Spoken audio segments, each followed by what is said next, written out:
Muy buenos días, mi nombre es Diego Luis González, soy estudiante del Técnico Profesional en Seguridad Vial, corte 17. Hoy vamos a trabajar un poquito sobre lo que es la parte de la resolución 1844, donde habla sobre las mediciones.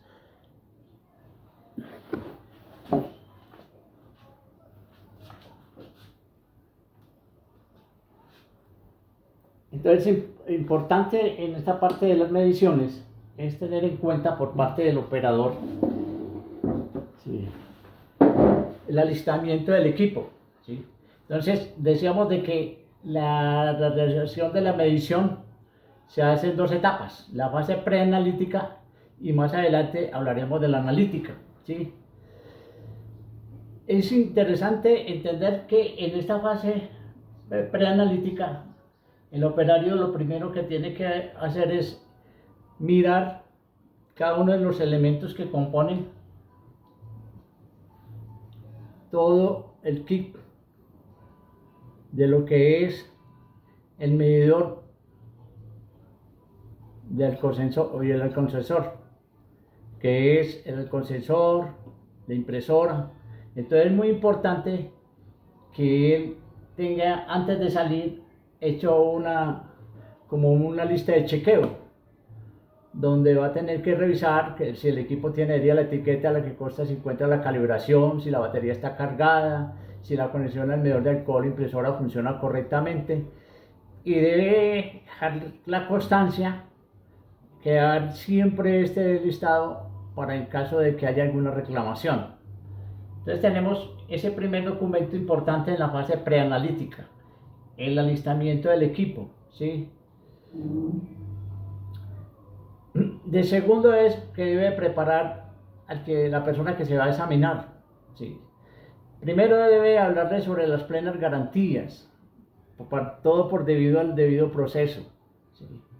Entonces, la naturaleza del objeto de la prueba, los tipos de pruebas disponibles, los efectos que se dependen de su realización, el trámite administrativo, ¿sí? Y sobre todo las posibilidades de participar y defenderse en un proceso administrativo, ¿sí? Que se inicia con una orden de comparendo, que es lo que hace el, la persona, el operador, que en ese momento puede ser un funcionario de la institución de la policía, debidamente acreditado, sí, ante el organismo del Instituto Nacional de Ciencias Forenses y Medicina Legal, o un operador, porque esto también es para casos administrativos. Antes de examinarlo, tiene que hacerle una entrevista, ¿sí? Entonces, esa entrevista tiene un formato con unas preguntas en el anexo 5. También debe de tenerlo. Por lo general, siempre trato de que lo lleven en una tablita como esta, ¿sí? Donde le va a escribir si sí o no, si han querido licor en los últimos 15 minutos, si ha fumado, etcétera, etcétera, ¿sí? Entonces, recuerden, ya tenemos otro documento que es la entrevista previa a la medición. Es interesante aquí saber que si de pronto ha ingerido licor en los últimos 15 minutos o ha vomitado en los últimos 15 minutos, se le debe dar 15 minutos antes de hacer la prueba, como un reposo. Volvemos a lo mismo, debe de tener la firma de la persona que hizo la medición, y aquí debe tener la impresión de su huella, ¿sí? Y le debe dar el valor de la primera medición y el valor de la segunda medición, y debe firmar el que está examinando. Viene la segunda fase, que es la fase analítica, ¿sí? Entonces, es ya como la ejecución de lo que se va a hacer con el alcosensor. Entonces, donde se le habla de que debe utilizar una boquilla desechable nueva y empacada individualmente, porque en ninguna circunstancia debe reutilizar las boquillas. Se le debe enseñar a cómo debe preparar sus pulmones, la entrada del aire de sus pulmones, el examinado, para que tenga una buena medición y para que las cosas no se demoren tanto, ¿sí? Se recomienda que tenga los materiales el examinador, que tenga los materiales de bioseguridad, ¿sí? Y que le debe dar unas instrucciones, como decíamos, y mostrar el resultado e imprimirlo, ¿sí? Siempre se deben hacer dos mediciones, porque las mediciones se muestran como parejas, o sea, la primera y la segunda medición. Debe diligenciar otro formato que se llama la declaración de aplicación del sistema de aseguramiento de la calidad de la medición de alcoholemia a través del aire expirado. Está en el anexo 7 de la resolución 1844.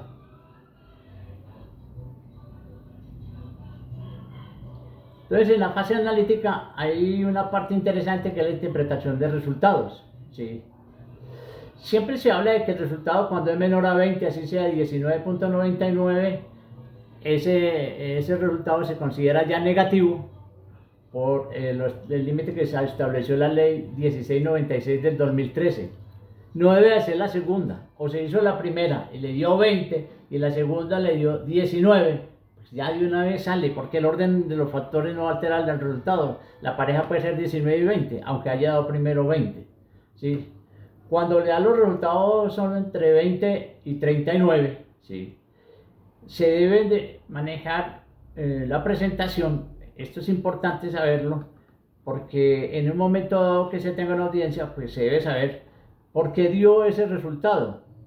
Entonces, de acuerdo con la Organización Internacional de Metrología Legal, la OIML, ¿sí?, se debe hacer una corrección de 7.5%, que es el valor máximo del error permitido en el equipo. Entonces se entiende que este primer resultado, que está entre 20 y 39, si el resultado de la primera medición dio 20, pues es positivo en ese momento, y si se hace la segunda y dio más de 20, entonces se hace una diferencia. Si la diferencia es menor o igual a 4, se tiene que está cumpliendo, ¿sí? Si el resultado es más bajo, y por lo tanto se va a considerar negativo, si la segunda medición, como les decía, ya no da 20, sino 19, 19.99, lo que quiera, ¿sí? Si el rango es mayor, si la diferencia entre las dos mediciones da mayor a 4, ¿sí?, entonces ese ensayo se considera no conforme y se tiene que volver a iniciar un nuevo ciclo de medición, otra vez 2. Pero recuerde que debe dejarle pasar como mínimo unos 2 minutos para hacer el nuevo ciclo, con el afán de que todo lo que es el equipo en su parte interna ya no tenga contaminación de etanol. Un ejemplo de este podría ser, por ejemplo, este caso de la pareja 13-19. Entonces ya, como le decíamos, 23-19 ya se considera que es negativo por la ley 1696 del 2013. Pero si el resultado de la primera medición es mayor, entonces, por ejemplo, vemos que es mayor a 20, 34, la pareja dio 34-37, entonces lo que se dice es que la primera medición es positiva, mayor o igual a 20, la segunda medición es positiva o mayor o igual a 20, cumple. Entonces, aquí está cumpliendo. Y vemos que la diferencia entre 37 y 34 es 3. Entonces, esta diferencia es menor a 4. Volvemos a insistir, si la diferencia entre las dos mediciones da mayor a 4, entonces el resultado se va a considerar un ensayo no conforme y hay que volver a iniciar el ciclo. Pero en este caso dio 3, entonces si continuamos, se pide el promedio la va a ser la suma de las dos dividido por 2, donde a este promedio le hacemos una corrección del 7.5%. Entonces se calcula el valor promedio, el 7.5%, ¿sí? Y ese valor que da ahí se lo vamos a restar al promedio, y ese es el valor que nos va a dar del grado de alcoholemia. En este caso dio 23.83, que es un valor truncado, favorece, ¿sí?, al examinado, y por lo tanto se considera que es de grado 0 dentro de la escala que está en la parte del anexo número 6 que ustedes tienen ahí. Entonces es grado 0. Otro caso puede ser que un resultado dio entre 40, la otra familia es entre 40 y 99 miligramos sobre 100 mililitros, ¿sí? Entonces vemos que acá volvemos a hablar, que dice que las dos mediciones, que la diferencia entre las dos mediciones respecto al menor valor no debe ser mayor al 10%. Entonces tenemos un caso, por ejemplo, 54-59, vemos que la diferencia es 5. La diferencia entre estas dos mediciones respecto al menor valor no debe ser mayor al 10% para aceptarlas. Miramos cuál es la menor. La menor entre 59 y 54 pues es 54. Por lo tanto a 54 le calculamos el 10% que es 5.4. 5 es menor que 5.4, por lo tanto es aceptada la medición, la pareja. Ahora, como se calcula el promedio de las dos mediciones, la suma de ellas dos que nos da 10,56.5. A ese 56.5 le aplicamos el 7.5% y nos da 4.72, que es el 7.5% del promedio. Se le va a hacer la resta a ese promedio. 56.5 menos 4.2375 nos da 52.6. Truncando el valor obtenido le damos 52, siempre en la parte inferior, y este valor es el que se debe considerar para tomar la decisión sobre el grado de colemia del primer grado. Obviamente que para eso está todas las parejas que dan allí, los listados de parejas, en el anexo de la resolución, el anexo 6 de la resolución, y por lo tanto usted, después de que le dio la pareja, una pareja que tomó de medición, dio dentro de ese rango, usted va tranquilo porque sabe que está cumpliendo. Pero en una audiencia es muy importante saber de dónde sacó este resultado. Muchas gracias por su atención.